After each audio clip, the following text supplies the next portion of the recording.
পুজোর নতুন অনেকগুলো বাসন নিলাম। সকালে উঠেই A to Z কাজ সেরে বিকেলে গেলাম পুজোর বাসন কিনতে।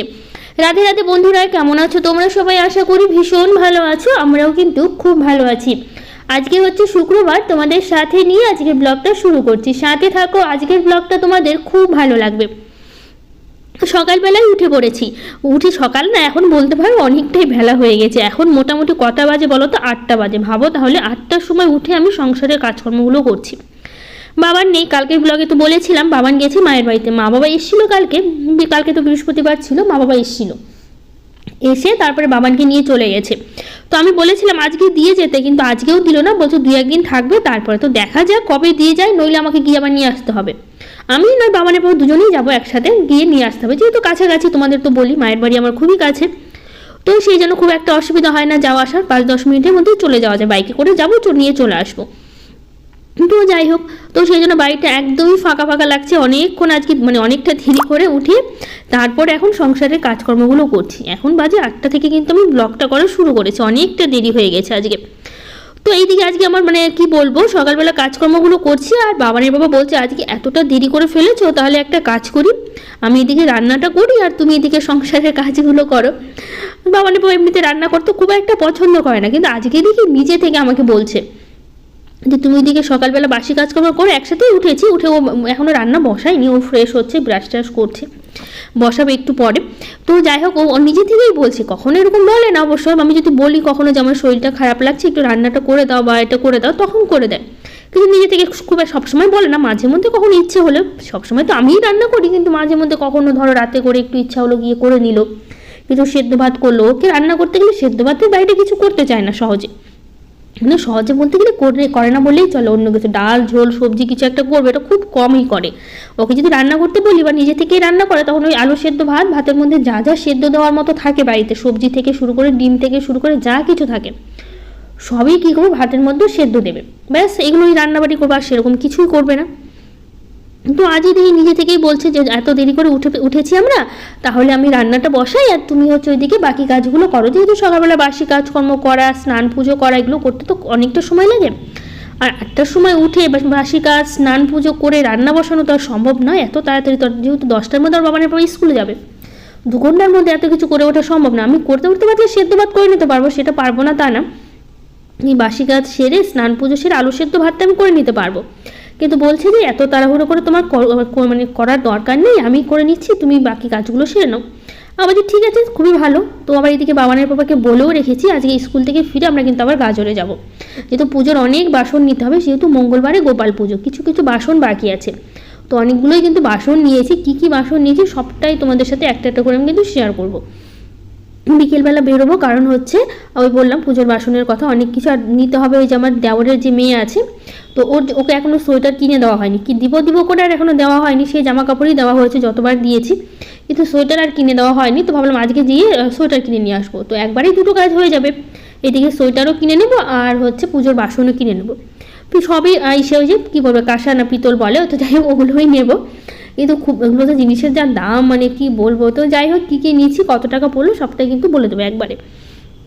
যে উঠে তাড়াহুড়ো করে কোনো কাজকর্ম নয়, উঠে পড়েছি। উঠেই এই যে ঘর বাড়িগুলো গুছিয়ে নিলাম, ঝাড়টা দিয়ে নিলাম, দিয়ে তারপরে হচ্ছে এইদিকে উঠানটাও ঝাড় দিলাম। তারপরে এই যে সার্ফটা আবার শেষ হয়ে গেছিলো, তো সার্ফটা শেষ হয়ে যাওয়ার কারণে আমার কৌটাটা ধুয়ে শুকিয়ে নিয়েছিলাম, কারণ সবসময় সার্ফ থেকে লেগে থাকে। তো ভাবলাম শেষ হয়ে গেছে যেহেতু, তা ধুয়ে নেওয়ার নতুন প্যাকেট আনাই ছিল, তো সেই জন্য ধুয়ে দিয়েছিলাম কালকে, দেওয়ার কারণে রোদে শুকানো ছিল, তো সেই জন্য কৌটাটা বেশ পরিষ্কার আছে। তো যাই হোক সার্ফটা ঢেলে নিলাম, তারপর ঘরের যতগুলো পাপোচ আছে সবগুলোই কেচে দেবো। আবার তার মধ্যে বলছি মঙ্গলবারে গোপাল পুজো, তার আগে বাড়িঘরটা একটু পরিষ্কার করতে হবে। পাপোচগুলো অনেক দিন কাঁচা হয়নি, আর তার মধ্যে এখন যেহেতু ভালোই রোদ উঠেছে, ভালো হলো। আরও কিছুদিন পর ঠান্ডা বেশি পড়ার কারণে রোদটা আরও একটু কমে যাবে, তখন এগুলো শুকাতেই চাই। এমনিতেই 2-3 দিন লাগে, পুরো গরমেও একদিনে শুকায় না। যখন এখন যেগুলো পরিষ্কার করছি এগুলো এতটাই মোটা, পুরো গরমের সময় যে কড়া রোদ ওঠে তারপরেও না একদিনে শুকায় না, তবুও 2 দিন লাগে। আর এখন তো 3 দিন প্রায় লেগেই যাবে শুকাতে 2 দিন তো ধরতেই হবে শুকানোর জন্য, নইলে হবে না, এতটাই মোটা। বাকিগুলো তবু শুকিয়ে যায়, 1-2 দিনের সময় একদিনে শুকিয়ে যায়, কিন্তু এই দুটো, আরেকটা আছে যেটা ছোটো ঘরে, ওটার কাচলাম না, পরিষ্কার করবো না, যেহেতু ছোটো ঘরে সেরকম যাওয়া হয় না, তো সবসময় ওটা পরিষ্কারই থাকে, তো সেই জন্য ভাবলাম থাক ওটা। তো যাই হোক, সেই জন্য হচ্ছে এগুলো নিয়ে এসে এখন ভালো করে এই যে সার্ফ গুলে নিয়েছি আর ব্রাশ দিয়ে ঘষে ঘষে ভালো করে পরিষ্কার করছি। তো যাই হোক, কিছু কাপড় চোপড়ও কাচবো, জামা কাপড়ও কাচবো, আগে এই দিকটা করে নিই। আর ওইদিকে বাবানের বাবা কিন্তু রান্না বসিয়ে দিয়েছে, ওইদিকে রান্না করছে, আর এইদিকে আমি হচ্ছে সব কিছু ভালো করে ঘষে ঘষে পরিষ্কার করছি একটা একটা। চলো কিছু দিদিভাইদের এবার কমেন্টগুলো পড়ে নিই। প্রিয়াঙ্কা গাঙ্গুলি দিদিভাই বলেছে, ভেরি নাইস ব্লগ, তোমাকে দেখে আমিও উইন্টারে কাজ করে এনজয় পাই। থ্যাংক ইউ দিদিভাই, সকালবেলা করে কাজ করার মজাই আলাদা, ঠান্ডার সময় হোক আর গরমেই হোক। তো তুমি আমার কাজ দেখে একটু মানে ভালো লাগলো তুমি শুনে, যে তুমি আমার কাজ দেখে হচ্ছে কাজগুলো মানে এনজয় করো, তো সেই জন্য থ্যাংক ইউ দিদিভাই তোমার হচ্ছে এত সুন্দর একটা কমেন্ট করার জন্য। পায়েল পাল দিদিভাই বলেছে, খুব ভালো লাগলো ভিডিওটা, ঘরে বাইরে পরিষ্কার করলে থাকতেও ভালো লাগে। এটা অবশ্য ঠিক, সবসময় পরিষ্কার পরিচ্ছন্নের মধ্যে থাকতে কিন্তু মজাটাই আলাদা। যেরকম আমরা নিজেদের মানে পরিষ্কার পরিচ্ছন্ন রাখি, জামা কাপড় রাখি যেরকম, সেরকমভাবে ঘর বাড়িগুলো পরিষ্কার রাখলে কিন্তু আলাদা একটা শান্তি থাকে আর ভালোও লাগে। তো রুবি মাঝি দিদিভাই বলেছে, তোমার গুছিয়ে করা কাজগুলো আমার দেখতে খুব ভালো লাগে দিদিভাই, তুমি শ্বশুর বাড়িতে থাকো না, তাহলে কোথায় থাকো দিদিভাই? তো যাই হোক, শ্বশুর বাড়িতে থাকি না, এটা মানে আমরা কিন্তু আলাদা বাড়ি করেছি, আগে একসাথেই ছিলাম। তো যেহেতু পরে 2 বছর হলো আমাদের বাড়ি করা, 2 বছর একটু বেশি হয়ে গেছে। তো যাই হোক, এটা মানে বলতে পারো শ্বশুর বাড়ি না কি বলবো। তো যাই হোক, এটা আমরা আলাদা করে কিন্তু বাড়ি করেছি, সেই বাড়িতে থাকা হয়। আমার শ্বশুর বাড়ি খুব একটা দূরে নেই, আমাদের বাড়ি থেকে 1.5 কিলোমিটার আমার শ্বশুর বাড়ি। তো যাই হোক, তো কাছাকাছি বলতে পারো, খুব একটা দূরে বাড়ি করিনি, এটা পরে আমরা নতুন করে জায়গা নিয়েছি। আর নতুন করে জায়গা নেওয়ার পর মানে জায়গা নিয়েছিলাম বহুত দিন আগে, মানে বহুত দিন আগে বহুত দিন বলতে গেলে 5-6 বছর হলো আগে জায়গা নিয়েছি, জায়গা নিয়ে রেখেছিলাম। তারপরে হচ্ছে এই 2 বছরে একটু বেশি হলো নতুন করে বাড়ি করা হয়েছে। আমার শ্বশুর বাড়িতে আছে, ওখানে আমার দেওর থাকে, তারপরে হচ্ছে যা থাকে, আমার শ্বশুর থাকে, আর হচ্ছে শাশুড়ি থাকে, ওখানেই থাকে। এখানে আগে তোমার শাশুড়ি মা এসে থাকতো, এখন অবশ্য আসে না, তো সেই জন্য হচ্ছে তাহলে তোমাদেরকে দেখাতে পারতাম। তৃষ্ণা পাত্র দিদিভাই বলেছে, তুমি মাথায় চান করে পুজো করো না? মাথায় চান করে বলতে গেলে কি বলো তো, আমি কিন্তু সব প্রতিদিন গোটা চুল ভিজাই না, আমি কিন্তু সামনের দিকে একটু ভিজিয়ে রাখি, ব্যাস ওইটুকুই। মানে এমনিতে স্নান করা হয় আর মাথার সামনেরটা একটু জল দিয়ে আমি ভিজিয়ে নিই, কিন্তু গোটা মাথা ভিজাই না, আমি এইভাবে কিন্তু স্নান করা হয় সবসময়। আর যেদিন শ্যাম্পু করি সেদিন তো গোটা মাথা ভিজাতেই হয়। তো যাই হোক, সুস্মিতা কুণ্ডু দিদিভাই বলেছে, তোমার শাশুড়ি আর আসে না, উনি কেমন আছে জানিও। তো উনি হচ্ছে ভালো আছে, মানে যেরকম থাকে আর কি। উনি তো তোমরা তো জানোই, আগে বলেছি, উনি দুটো চোখেই দেখতে পায় না, দুটো চোখই নষ্ট হয়ে গেছে। তারপর হাঁটা চালাও সেরকম করতে পারে না, দেওয়াল ধরে ধরে লাঠি ছাড়া হাঁটতে পারে না, আর খুব একটা হাঁটতেও পারে না, যেহেতু চোখে না দেখলে মানুষ কীভাবে বা বেশি হাঁটবে।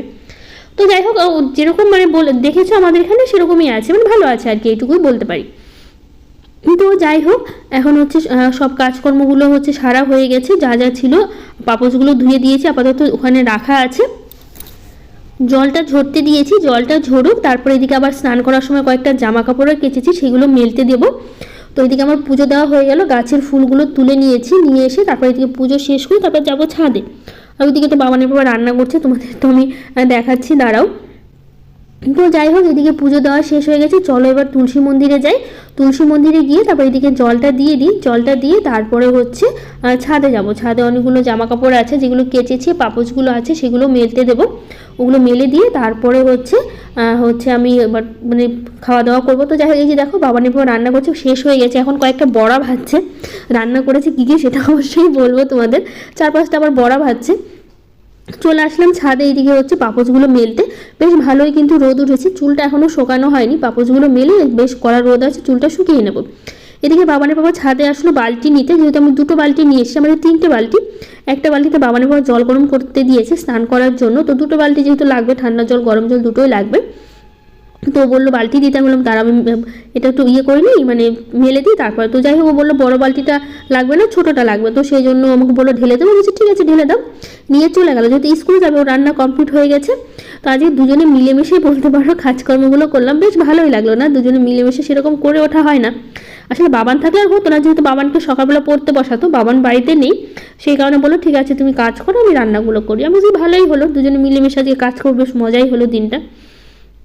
তো যাই হোক, এদিকে সবটা হয়ে গেল মেলা, জামা কাপড়গুলো এদিকে আর কয়েকটা বাকি আছে, এই কয়েকটা মেলে দেবো, তাহলেই হয়ে যাবে। তো ক্লিপগুলো লাগিয়ে দিই, আসলে সোয়েটারগুলো না একটু নিচে করে দিচ্ছি, তো যেহেতু উপর দিকটা আবার শুকাতে হবে 2 সাইডটাই, তো সেই কারণে ভাবলাম ক্লিপগুলো লাগিয়ে দিই, আর ছোটো বড়ো করে দিলে শুকাবে তাড়াতাড়ি। যেহেতু শীতের দিন, যতই হোক রোদের তাপটা কম থাকে, আর সোয়েটারগুলো তো মোটা থাকে। আর ওইদিকে চাদরগুলোও কেচে দিয়েছি, কয়েকদিন পরা হলো, তো কাচা হয়নি। বাবানের কিছু সোয়েটার ছিল, আবার মায়ের বাড়িতে গেছে, ওখানে কিছু সোয়েটার জামা কাপড় সব কিছু পাঠিয়ে দিয়েছি, কারণ সব কিছুতে লাগবে সেই কারণে। তো যাই হোক, এদিকে এই যে রান্না করেছি কী কী বললাম, এদিকে আলু সেদ্ধ দিয়েছি, আলু বেগুন সেদ্ধ, সিম সেদ্ধ, ডাল আর বড়া ভেজেছি। আমি আনতে ভুলে গেছিলাম, তো পরে আবার গিয়ে নিয়ে আসলাম। তো যাই হোক, বাবার এবার স্কুলে চলে গেছিলো, এর মানে আসলো এসে তারপরে যে কলসিগুলো দেখতে পাচ্ছ, এগুলো কিন্তু আমি বিয়েতে পেয়েছিলাম, দুটো মানে 4টা কলসি পেয়েছিলাম মোট। মানে মায়ের বাড়ি থেকে যেহেতু একটা দেয়, 3টে পেয়েছিলাম শ্বশুর বাড়িতে। তো যাই হোক, কলসিগুলো সেই নতুন থেকে যেমন সেরকমভাবেই আসে, আমি একদিনের জন্য ব্যবহার করিনি বলতে পারো। সেই কলসিগুলো নিয়ে গেছিলাম দোকানে, যেহেতু কলসিগুলো পড়ে আছে, তো ভাবলাম কলসিগুলো দিয়ে জিনিসগুলো নিয়ে নিই। তো 4টা কলসির মধ্যে একটা কলসি আমি মাকে দিয়েছিলাম পরে, আর 3টে কলসি ছিল, তো ভাবলাম 2টো কলসি দোকানে দিয়ে দেবো, মানে ওগুলো দিয়ে যা টাকা আসবে বাকি টাকা দিয়ে জিনিস কিনবো। আর একটা কলসি রেখে দিয়েছি, মোট 4টে কলসি। তো যাই হোক, দোকান থেকে ওখানে ভিডিও করতে পারিনি, তো চলে এসে দেখো সোয়েটার নিয়েছি দুটো। এই যে একটা সোয়েটার আর পাশের একটা সোয়েটার, মানে ওটা একটু পাতলা ধরনের, এটা একটু মোটা ধরনের। এই দুটো নিয়েছি আমার জায়ের মেয়ের জন্য, আর মোজাও নিয়েছি। আর এই সোয়েটারের সাথে প্যান্ট, মোজা, টুপি সব সেট আছে। আর পাশের যে গেঞ্জি সেটটা দেখছো, এটা কিন্তু আমাদের এক ভাগনার ছেলে হয়েছে, মানে সম্পর্কে নাতি হবে। তো ও হয়েছে 6 দিনের মতো হলো, তো ওকে দিব সেই জন্য একসাথেই নিয়ে নিয়েছি। আর এই সোয়েটারটা দুটো সোয়েটার নিয়ে আমার জায়ের মেয়ের জন্য। তো যাই হোক, দিয়ে দেবো, একদিন গিয়ে দিয়ে আসতে হবে। তো যাই হোক, পুজোর জন্য কী কী নিলাম সেটাই বলছি। সব মিলে কিন্তু সব মিলে 3200 টাকা হয়েছিল। ওর মধ্যে দুটো কলসি আর একটা থালা ছিল, থালাটা নষ্ট হয়ে গেছিলো, সেই থালাটা দিয়েছি। আর একটা গ্লাস দিয়েছি, গ্লাসটা তলাটা ফেটে গেছিলো, কিছুদিন আগে ভিডিওতে বলেছিলাম পুজো দিতাম, তো গ্লাসটা তলাটা ফেটে গেছে। ওগুলো সব মিলে 1900 টাকা হয়েছিল। আর বাদ বাকি যা টাকা লেগেছে ওটা নিজেদের দিতে হয়েছে। তো কী কী নিয়েছি সেটা দেখাচ্ছি তোমাদের। তো পুজোর এই কটা জিনিসই বাকি ছিল, এমনি মোটামুটি সবই কিন্তু আছে। তো এটা যে পিতলের, মানে যেহেতু আমার এই ঘটগুলো দুটো আছে, একটা লক্ষ্মী ঠাকুরের সামনে সবসময় থাকে, আর একটা বড় আছে পুজোর জন্য নিয়েছি। এটা তামার, পিতলের বলছি সরি, তামার বলে যেটা, তামার আর কি, ওটা নিয়েছি যেহেতু। আর এটা পঞ্চপ্রদীপটা নেওয়া হয়েছে, পঞ্চপ্রদীপ আমার ছিল না, তো এটা পঞ্চপ্রদীপ নিয়েছি। সব জিনিসই বড় বড়। এটা কাসর। তো ঘন্টা আমার নাই, ঘন্টা নিতে চাইছিলাম, তো মা আমাকে বলেছিল কি আমার কাছে দুটো ঘন্টা আছে, যেহেতু বৌদি একটা বিয়েতে পেয়েছিল, আর একটা মায়ের থেকে আগে থেকেই ছিল নতুন। তো মা বলছে দুটো দিয়ে কী করবো, তুই একটা নিয়ে যাস। তো সেই জন্য ঘন্টা কেনা হয় না, বাদ বাকি সবই কিনেছি। এই একটা প্রদীপ কিনেছি, যদি প্রদীপে একটা পুজো দিই, এটা মাঝখানে যেটা থাকে না সলতা দেওয়ার, ওইটা। আর এটা একটা কেনা হয়েছে। আর এই যে আর এটা নেওয়া হয়েছে কর্পূরের জন্য, যেটা কর্পূর ধরানোর জন্য না, এটা নেওয়া হয়েছে। কেমন হয়েছে জিনিসগুলো অবশ্যই জানিও। আর তোমরা অনেক দিন ধরে আমাকে কমেন্ট করেছো, দিদিভাই পুজোর থালা বাসন না পিতলের, সবসময় এই সব কিছুই কাঁসার আছে, শুধুমাত্র থালা বাসনগুলো স্টিলের। আর আমারও অনেক দিন ধরে ইচ্ছে ছিল নেবো, কিন্তু এই নেবো করে নেওয়া হয়নি। তো ওই জন্য 7টা থালা গ্লাস নিয়েছি, আর কাঁসর নিয়েছি, প্রদীপ নিয়েছি, পঞ্চপ্রদীপ, তারপরে যে কি বলবো কর্পূরের জন্য, তারপরে একটা ঘটি, যা যা নিলাম দেখলাম। তো যাই হোক, কেমন লাগলো